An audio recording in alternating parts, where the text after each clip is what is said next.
દર્શક મિત્રો, ન્યૂઝ 7 ઇન્ડિયામાં આપ સૌનું હાર્દિક સ્વાગત છે. આવો જોઈએ આજના સમાચાર. દર વર્ષે ભાદરવા મહિનાના છેલ્લા ગુરુવારે ચશ્મો વધાવવાની વર્ષો જૂની પરંપરા.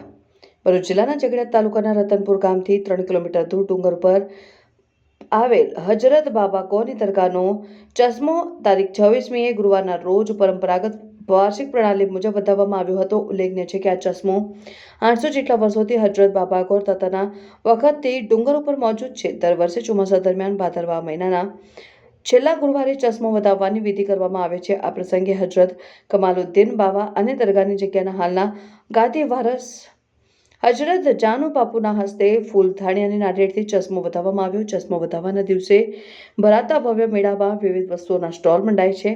ગુજરાત સહિત બહારથી પણ મોટી સંખ્યામાં મેળામાં આવે છે. હજરતની મુબારક દુઆઓનો લાભ મેળવે છે. બાબા ગોર આવા ઝઘડિયા અને રાજપાડીથી વાહનોની સગવડ મળે છે. Reporter Abdul Rauf Khatri, news 7 India, Umalla.